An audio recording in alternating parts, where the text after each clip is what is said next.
सनातन की जो बात है, सनातन तो इन्होंने नया अडॉप्ट कर लिया है। सनातन तथागत बुद्धा की आइडियोलॉजी है। तो वो सनातन हिंदू धर्म को सनातन नहीं बोला जा सकता, और हिंदू धर्म वास्तव में हिंदू धर्म है भी नहीं। जहां तक ओबीसी एससी एसटी की बात है कि वो हिंदू है कि नहीं है, तो काफी बड़े अरसे से इस पर बहस होती आ रही है पूरे देश में और पूरी दुनिया के पैमाने पर कि वास्तव में एससी एसटी ओबीसी हिंदू है क्या। अभी जब यूजीसी की बात आई है, यूजीसी को लागू करने की बात आई है, अन्याय अत्याचार की बात आई है जो एससी एसटी ओबीसी पर सदियों से होता आ रहा है, तो पता चला कि नहीं नहीं, ये हिंदू लोग नहीं है। तो उनको हिंदू की कैटेगरी से बाहर कर दिया गया। अभी जो लोग अपने आप को बड़े वाले हिंदू मानते थे, वो छोटे वाले हिंदुओं को एक्सेप्ट नहीं कर रहे हैं। वो बोल रहे हैं कि नहीं नहीं, अब ये हमारे साथ अन्याय अत्याचार करेंगे। जो लोग सदियों से अन्याय अत्याचार करते आए हैं, अब वो लोग जिनके साथ अत्याचार हुआ है यूजीसी को लेकर के, वो बोल रहे हैं कि यूजीसी आने से ये हमारे ऊपर अत्याचार करेंगे। साथियों नमस्कार। इस वक्त हमारे साथ वरिष्ठ पत्रकार, सोशल एक्टिविस्ट, समाज के उन तमाम मुद्दों को काफी बारीकियों से विनोद कुमार देव जी देखते हैं। बातचीत करेंगे यूजीसी को लेकर। जिस तरह यूजीसी को लेकर बड़ा विरोध देखने को मिला कि सड़कों पर दोनों पक्ष, चाहे सवर्ण लॉबी कह सकते हैं, चाहे बहुजन लॉबी कह सकते हैं, एससी ओबीसी, और बड़े पैमाने पर एससी ओबीसी के समर्थन में सड़क पर निकलते हुए दिखाई दिया। वहीं दूसरी तरफ सवर्ण लॉबी जो है इसका विरोध करते हुए दिखाई दिया। इसी विषय में बातचीत करेंगे। विनोद देव जी, हमारा सबसे बड़ा क्वेश्चन ये है कि सुप्रीम कोर्ट ने 19 तारीख का जो बताया था कि 19 तारीख को हम निर्णय देंगे, लेकिन वो भी निर्णय आया नहीं कि इसको रोल बैक किया जाता है, कि इसमें कुछ संशोधन होगा। अभी तो कुछ पता नहीं चला है। सबसे पहले इसको लेकर क्या कहेंगे आप? हाँ, अभी उस पर कोई निर्णय नहीं आया है। लेकिन ये आशंका लोगों द्वारा जताई जा रही है कि जो उसमें नियम है ओबीसी के लिए खास करके, उसमें कुछ संशोधन किया जाएगा। और कोर्ट का शायद ये भी कहना है कि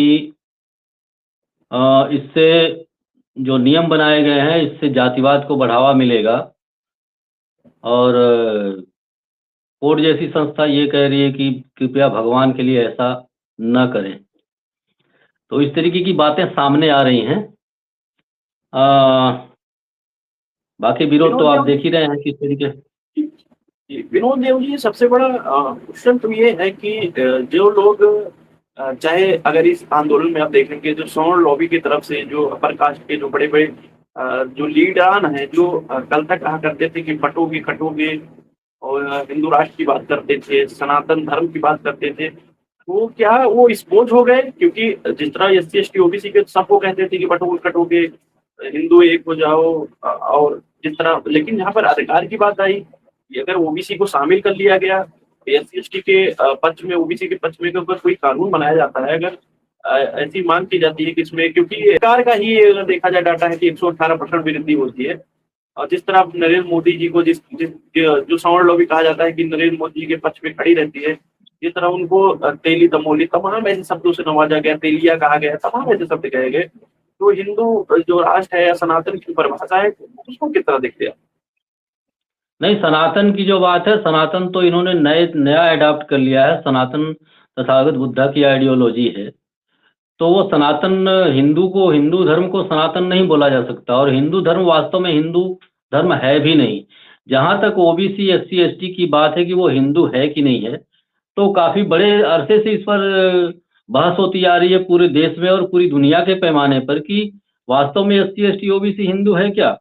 अभी जब यूजीसी की बात आई है, यूजीसी को लागू करने की बात आई है, अन्याय अत्याचार की बात आई है जो एससी एसटी ओबीसी पर सदियों से होता आ रहा है, तो पता चला कि नहीं नहीं, ये हिंदू लोग नहीं है।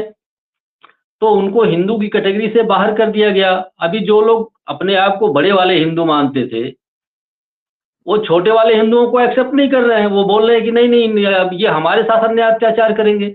जो लोग सदियों से अन्याय अत्याचार करते आए हैं, अब वो लोग जिनके साथ अत्याचार हुआ है यूजीसी को लेकर के, वो बोल रहे हैं कि यूजीसी आने से ये हमारे ऊपर अत्याचार करेंगे। कोर्ट तक में यह बात बोली गई है। तो जहां तक इनके एक्सपोज का मामला है कि एक्सपोज हुए या नहीं हुए, तो ये एक्सपोज पहले भी हुए हैं, ये एक्सपोज आज भी हुए हैं जब ओबीसी लागू करने की बात आई है। अब सबसे बड़ी समस्या यह है कि जिसकी वजह से एक्सपोज हुए हैं, ओबीसी की वजह से एक्सपोज हुए। तो ओबीसी को इस बात को समझना चाहिए कि उसे अपना हक अधिकार चाहिए, वह या वो अभी भी हिंदू या उनके झांसे में पड़े रहना चाहता है। ये सबसे जी मुख्य विषय है आज का। जैसा कि आपने ओबीसी का जिक्र किया, क्योंकि ओबीसी लॉबी जो है बड़ी इस देश में लगभग 52% कहा जाता है 1931 की जो जनगणना है। आज के डेट में 60% 65% भी हो सकता है कि जातीय जनगणना हो जाए तो, लेकिन अभी ये भी मामला है, अगर सरकार उनका कॉलम में उनका वर्ग नहीं दिया हुआ है, तो ये तो दूसरा विषय हो गया, हम कभी और चर्चा करेंगे। लेकिन ये विषय है कि आगामी चुनाव है उत्तर प्रदेश जैसे राज्य में, ओबीसी बड़े पैमाने पर, एससी बड़े पैमाने पर इनकी संख्या है देश भर में, तो क्या किस मुद्दे को लेकर ओबीसी एसटी के लोगों को आप क्या कहेंगे कि वोट देना चाहिए? क्योंकि धर्म के नाम पे जब जब मामला आता है तो इनको अपनी संख्या में जमा कर लेते हैं, कभी सनातन के नाम से, कभी हिंदू के नाम से। लेकिन जैसे अधिकार की बात आती है तो इनको इनको कभी पिछड़ा, दलित, अल्पसंख्यक ऐसे सवालों से नवाजा जाता है, तो उन तक क्या मैसेज देंगे तमाम एससी एसटी ओबीसी के लोगों तक? आज तक की हिस्ट्री रही है, आज तक का इतिहास रहा है कि उनके द्वारा जो भी ओबीसी के लिए मुद्दे लाए गए हैं, वो सारे षड्यंत्रकारी मुद्दे रहे हैं और ओबीसी षड्यंत्र का शिकार हुआ है। जहां तक चुनाव की बात है कि चुनाव में वो किस मुद्दे पर ओबीसी को उतरना चाहिए, तो अगर जो लोग यूजीसी का आज विरोध कर रहे हैं, वो लोग ओबीसी के लिए मुद्दे लाएंगे चुनावी प्रक्रिया के लिए, चुनाव जीतने के लिए, तो ओबीसी को उनके इस झांसे से अगर बचना है तो अपने हक अधिकार पे वो उसको रुकना पड़ेगा। अगर वो अपने हक अधिकार पे नहीं रुक रहा है, तो जाहिर सी बात है पहले भी उनके षड्यंत्र का शिकार हुआ है, आज भी उनके षड्यंत्र का शिकार होगा और फिर वो उनकी सरकार बनाने में मदद करेगा। जी जी आने वाले विनोद चुनाव जी, में ठीक यही होने वाला है। जी विनोद देव जी, देखा गया कि यूजीसी का जैसे ही मामला आया तो हिंदू मुस्लिम का जो एजेंडा होता था वो दरकिनार हो गया, और जहां पर बात की गई सवर्ण वर्सेस बहुजन की, ये बात खड़ी हो गई। लेकिन क्या चुनाव के समय क्या ये सवर्ण वर्सेस बहुजन होगा, हिंदू वर्सेस मुस्लिम? क्योंकि देखा गया बार बार चुनाव में हिंदू मुस्लिम का एजेंडा खड़ा करके बहुजनों के वोट को लूट लिया जाता है, क्या कहेंगे? ओबीसी के सर से हिंदू का भूत अभी उतरा नहीं है। ओबीसी के सर से हिंदू का भूत उतरा नहीं है। और दूसरी बात हम ये बताना चाहेंगे कि जो मुसलमान वर्ग है,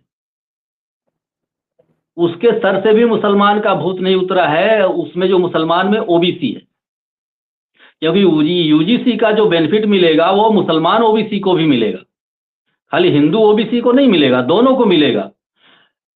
तो जब तक ये भूत नहीं उतरता है अपने हक अधिकार को लेकर के, जब तक ये ओबीसी हिंदू मुस्लिम ओबीसी जो है दोनों के सर से हिंदू मुस्लिम का भूत नहीं उतरता है, मुझे नहीं लगता कि ये लोग को कोई बेनिफिट होने वाला है।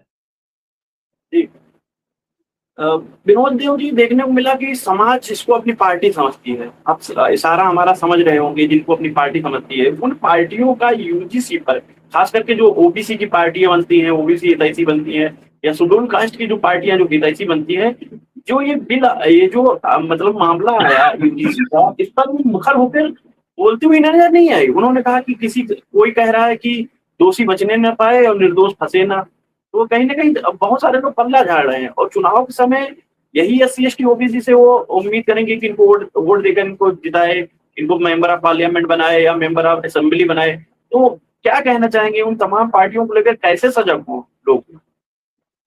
देखिए, राजनीतिक पार्टियां जो है वो अगर भ्रम में है, ये लोग ओबीसी के लोग भ्रम में हैं या एससी एसटी के लोग भ्रम में हैं कि उनके वोट का वेट कर रही है वो, तो वो लोग भ्रम में ना रहें।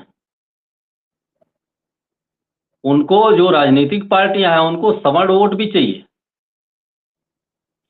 और आप निगाह लगाकर देखोगे तो जितनी भी एससी एसटी ओबीसी की पार्टियां हैं उनमें डिसीजन मेकर बॉडी में सवर्ण बैठे हुए हैं। आप भ्रम में मत रहिए, मुद्दों की बात करिए। अगर मुद्दे, आपके मुद्दों को यूजीसी को वो पार्टियां समर्थन करती हैं, वो लीडरान जो है वो समर्थन करते हैं। मैंने तो नहीं देखा अभी तक किसी भी एससी एसटी ओबीसी और इनके जो नेशनल लीडरशिप है उसने यूजीसी पर मुखर होकर विरोध किया, उसका समर्थन किया ओबीसी का कि यूजीसी लागू होना चाहिए। मैंने तो नहीं देखा अभी तक। तो SC ST OBC को भ्रम में नहीं रहना चाहिए। वो डिसीजन मेकिंग सीट पर वो दूसरी लॉबी बैठी हुई है जो यूजीसी का विरोध कर रही है।